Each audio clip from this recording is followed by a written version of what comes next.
Welcome back to my channel.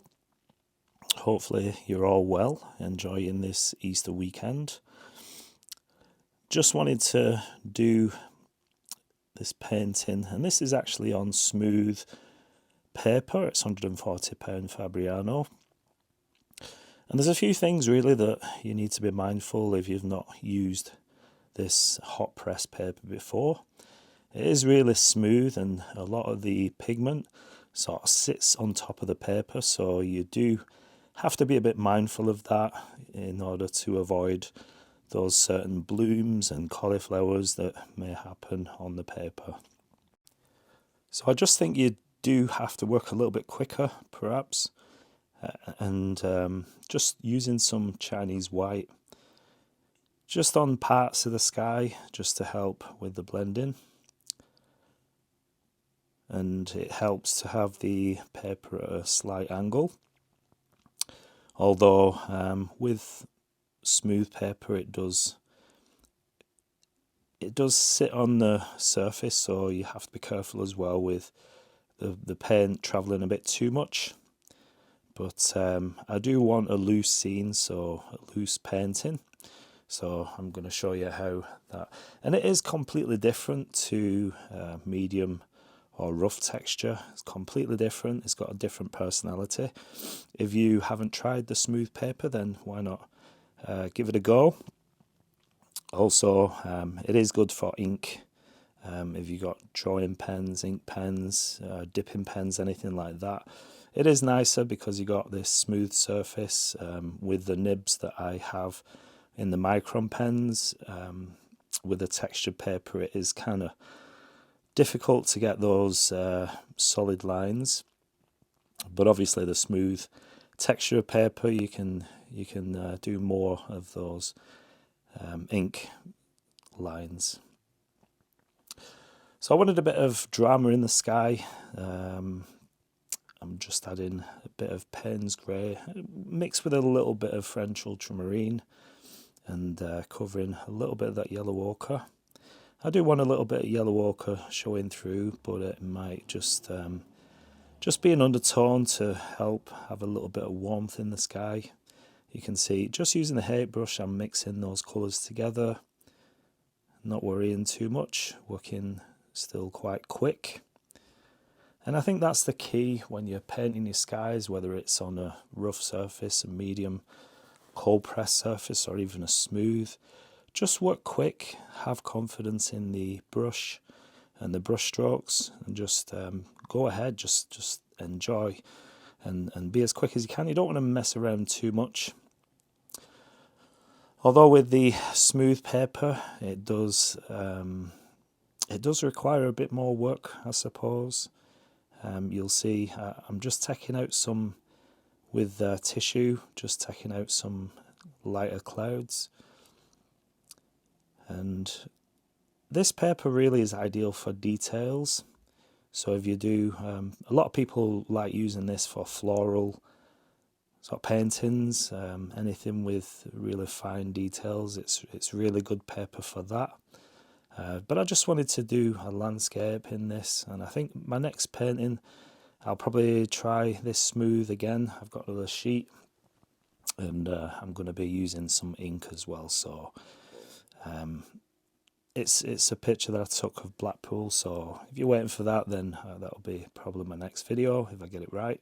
It's quite a detailed piece, to be honest, quite a difficult one, but I'm going to go in and show you how to simplify a complicated scene. So if you want to check that out, then subscribe, hit the notification bell. This is going to be the next painting scene of Blackpool. But this one, I'm just adding some darker details just around the edges of the clouds, just to give them a little bit more pop, a bit more depth in the sky.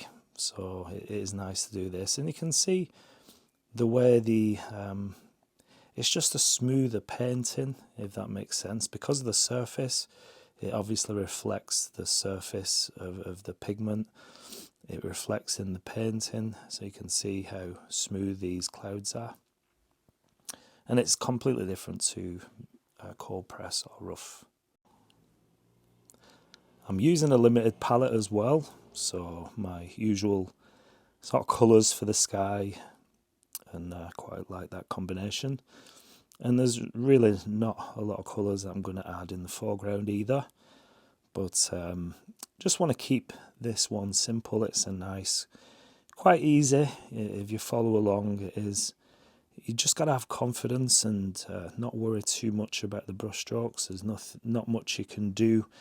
Once you get the paints down, just go with it. Allow the paint to mix and run and all those sort of things. Now I did let the paint dry, so I'm just adding a little bit of water on where I'm going to have a little mountain range, and this is way off in the distance, and so it is going to be a fairly light mix. And yeah, just to set the scene, you can see just a little bit of, you can see the red in there. It's red and pyro red and the French ultramarine. So it's almost a little bit of a purple cast, and that's perfect for the distance. But like I say, it's a really light mix. And then just taking a clean, damp brush, just taking away some of the highlights, just to give a little bit of form to the mountains, a little bit of shape, a little bit of highlight. And that's a really nice thing in the background. You can see it just sets the scene nicely along with the sky. And then I can add some more pigment as I come down the paper, down the scene. I'm going to go more saturated, more darker tones. I don't usually mess too much with the sky at this point. Once it's down, I like to get it down as quick as possible. But I think this smooth paper, it does offer a bit more time to add details. So I'm just going along and defining some of those clouds, giving a little bit more blue to the sky, and yeah, just going in with that. Obviously, trying to avoid any cauliflowers and blooms, and that's just when there's too much water on. If the and if the pigment doesn't move very much, it can sit in one place, and sometimes it does bloom out or give you these unwanted cauliflowers. So I'm mindful of that, and this mix is actually a bit thicker than the mix that I put down first. But it is dry, the sky now, so I'm going in and just adding these little darker details. It is important to note as well that once you put the paint down, it does dry quite a few tones lighter than when you first put the colour down. So I just wanted to add a little bit more tone into these background mountains.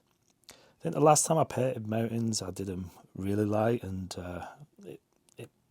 I think they could have been a bit lighter, so I'm not going to do that this time. I'm just adding a little bit more dark, and obviously it is in the background, so I do want them quite faint, quite pale, but they definitely can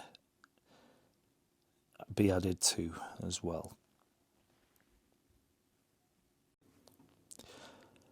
I really do like painting these sort of scenes. This is a made up scene.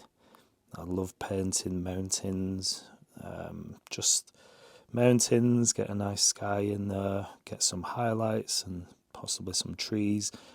It's just something that I find,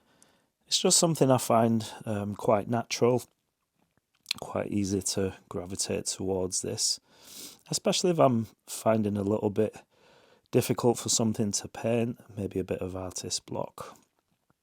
I just find it just nice to do this. It's quite simple, quite easy to achieve even if you're a beginner to watercolor.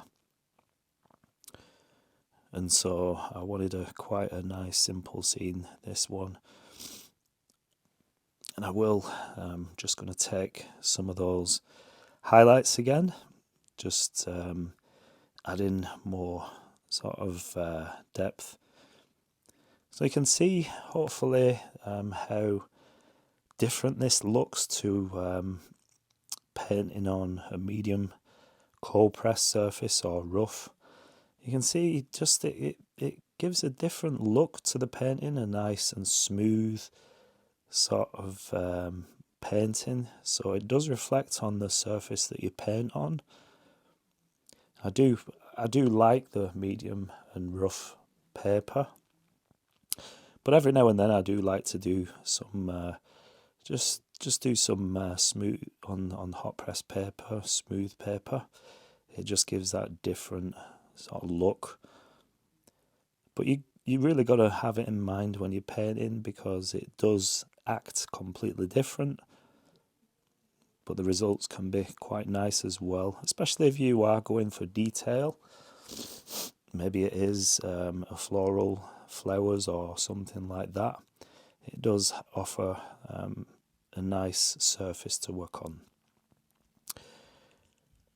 Now, I do like adding rocks in these sort of scenes, so again, using my credit card, just a simple cut up bit of credit card, using the edges just to scrape out some of these highlights, and it just gives another dimension to this painting. And it is quite a simple technique, but I do love this technique. It is really effective. It gives a nice sort of look, especially if you're not too sure of what to put in the foreground. Just grab a piece of card or anything with an edge on it and just scrape out, and it does give that really nice look to the foreground. So I just want to add a little bit of detail, a little bit of tone into the rocks. Just give them a little bit of form and contrast. The colours I'm using for this is mostly Payne's Grey and a little bit of burnt umber. Just removing the tape now, so you got that clean border. And that's it. I just wanted to do this really simple one. And again, if you are new, just takes a little bit of practice, but it is achievable for any level of watercolour painter. But that's it. Thanks for watching. Please do drop us a comment, let me know what you think. Give me a thumbs up if you like this one. I really do appreciate that. But that's it. Thanks for watching, and I'll see you in the next video. Take care. Bye bye.